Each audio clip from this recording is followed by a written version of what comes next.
nih teman milenial semua. Gimana? Kangen nggak ngeliat acara kesayangan kalian? Kalau aku sih udah kangen ya. Bener banget. Dan pastinya bersama aku Ayu Rahmawati dan juga partner aku, Putri Andreana. kita ketemu lagi di Items Informasi ke teman-teman milenial. Hanya di Mata Milenial Indonesia TV, Matanya Indonesia.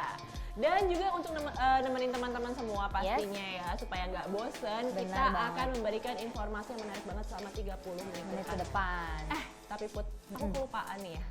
Meskipun sekarang kita udah jaga jarak, Betul. tapi kita harus nerapin protokol kesehatan yang ketat. Benar banget. Salah satunya dengan memakai masker.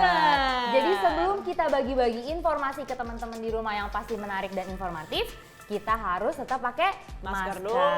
Emang kita hari ini mau ngomongin apa sih, Ayu?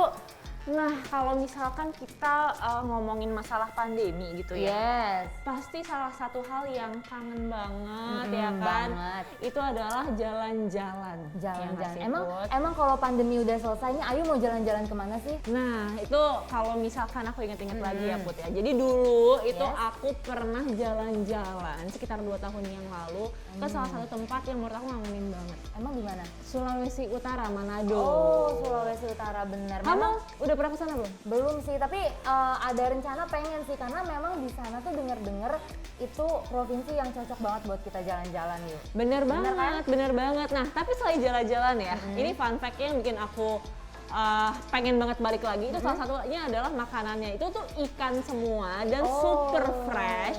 Habis itu salah satu makanan di Manado yang aku hampir tiap hari makan adalah rahang tuna. Kamu udah pernah makan belum? Belum. Jadi rahangnya gitu yang dimakan. Biasanya kan kita kalau makan ikan kan makan dagingnya kan. Ini rahangnya. Iya, rahangnya, tapi tuh emang masih banyak daging, jadi itu enak banget, kamu harus coba sih. Nah, mungkin buat teman-teman di rumah yang mau ke Sulawesi ya, nanti jadi tahu nih kalau ke sana tuh mau nyobain apa. Salah satunya rahang tuna tadi gitu. Apalagi buat kalian yang cinta sama ikan ya, recommended banget. Nah, sebenarnya kalau ngomongin Sulawesi Utara tuh banyak ya, bukan cuma benar. kuliner aja. Pokoknya banyak banget yang bisa kita bahas.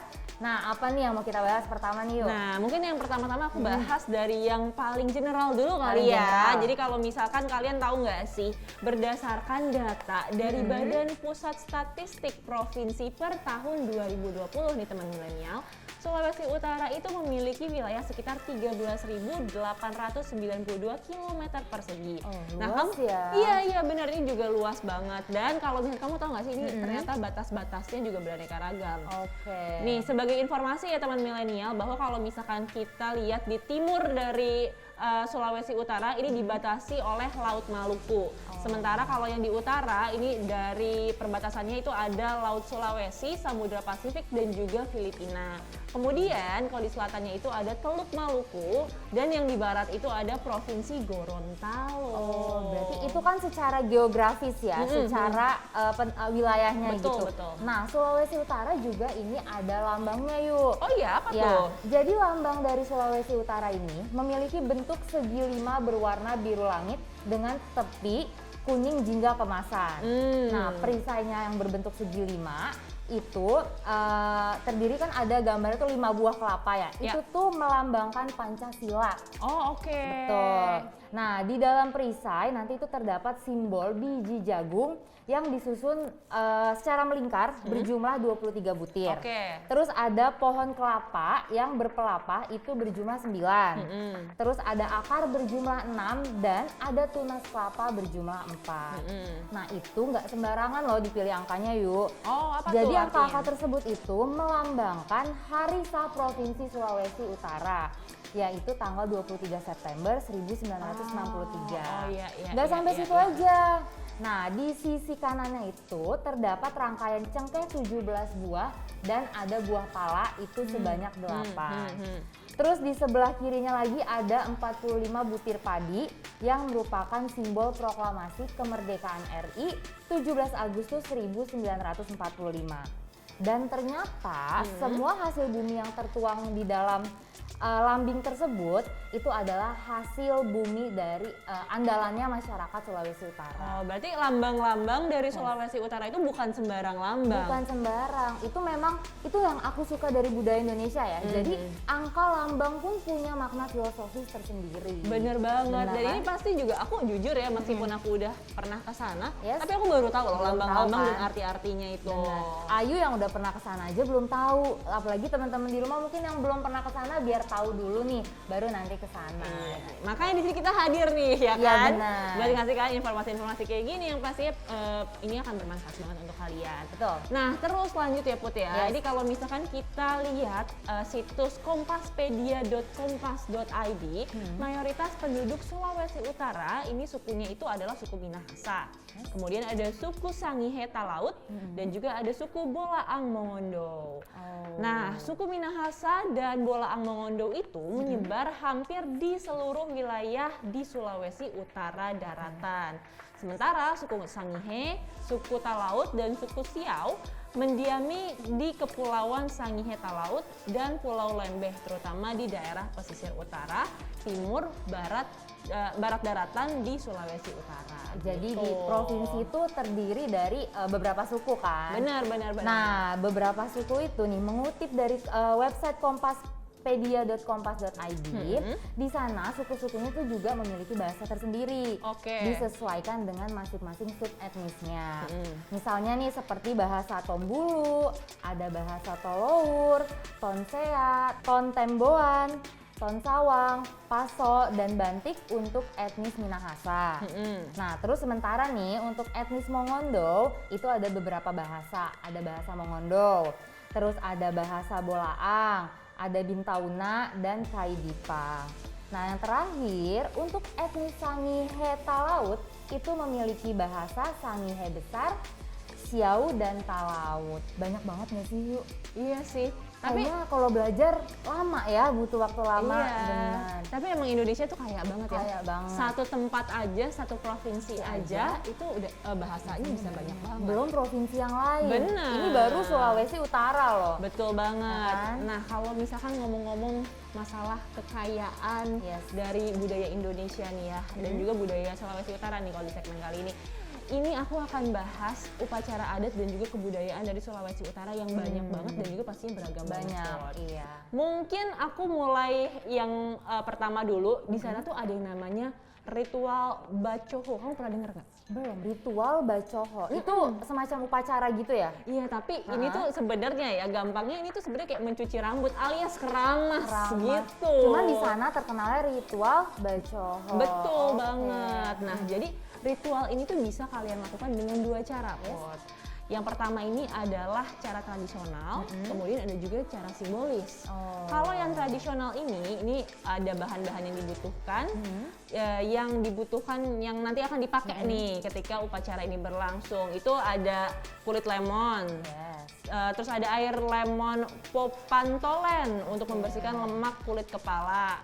Terus ada lagi yang namanya bunga menduru atau bunga melati yang diremas dengan tangan untuk pewangi, pondaang atau pandan, dan juga ada buah kemiri yang digerus gitu ya untuk menghaluskan rambut. Terus kalau kemudian ada juga simbol, jadi semua bahan yang telah dijelaskan tadi dimasukkan ke dalam sehelai kain berbentuk kantong, kemudian nanti dicelup-celupin gitu ke air hangat.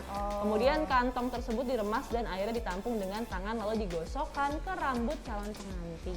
Berarti memang materialnya, bahan-bahannya tuh juga dipilih yang bermanfaat buat rambut. Bener banget. Bukan asal-asalan ya. Betul. Nah, terus kemudian ada lagi nih ritual lumele gitu, kayak ada stopnya di belakang.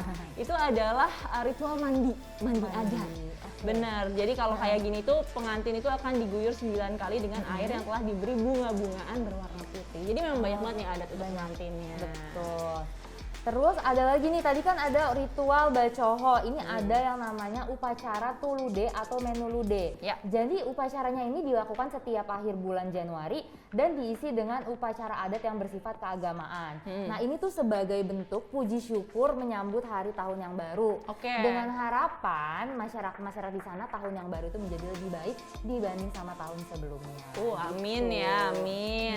Nah, kemudian ada juga nih ritual unik lainnya yang namanya adalah manaba. Jadi ini adalah aktivitas masyarakat yang suka berburu babi hutan dan juga sapi. Nah, biasanya ini dilakukan beramai-ramai baik orang dewasa maupun anak-anak gitu. Jadi kalau aktivitas berburu tuh di sana udah biasa ya? Udah biasa. Kalau kita lakuin di sini itu jadi suatu hal yang aneh gitu ya, belum biasa. Di sini nggak ada hutan soalnya. Nggak ada hutan, benar-benar. Terus ada lagi ritual atau upacara Monondeaga. Jadi upacaranya ini di daerah Bolaang Mongondo itu dilaksanakan pada saat anak gadis memasuki masa remaja yang ditandai dengan datangnya haid.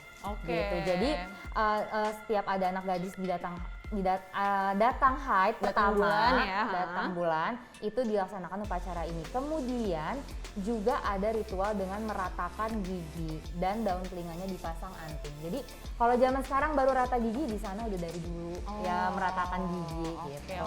Oke. Nah, selanjutnya ini ada mupuk imbene. Jadi ini adalah pengucapan syukur dari masyarakat Minahasa, di mana nanti masyarakat akan mempersembahkan segantang atau sekarung padi bersama dengan hasil ladang lainnya di suatu tempat untuk nanti didoa-doain gitu. Ini sama sih, soalnya ada satu ritual lagi yang mungkin namanya tuh Metipu. Jadi dia juga suatu upacara adat di daerah Sangihe Talaut, yaitu sebagai bentuk penyembahan kepada Sang Pencipta Alam yang dikenal dengan Genggona Wangi Duatang Saluran, dengan cara membakar daun dan akar-akar yang wangi dan menimbulkan asap membumbung ke hadirat. Jadi sebagai bentuk rasa syukur juga. Tapi kalau kita lihat tuh emang dari budaya-budayanya, upacara-upacara adatnya ini masyarakat di sana itu masih sangat dekat dengan alam, masih dekat dengan alam dan kental sekali gitu. Jadi hal kecil pun harus ada upacara, ada ritualnya gitu. Betul banget. Nah, itu tadi kita udah rangkum beberapa informasi tentang Sulawesi Utara. Kira-kira di segmen 2 kita bahas apa lagi nanti? Masih banyak banget, masih ada soal tarinya. Yang terakhir yang pasti ada taman wisatanya, itu yang pasti ditunggu sama teman-teman. Nah, itu dia, daripada kalian makin penasaran, terus kalian makin gak sabar juga, pastikan kalian stay tune terus. Kita break dulu ya. Nanti kita ketemu lagi di Items Informasi ke teman-teman milenial.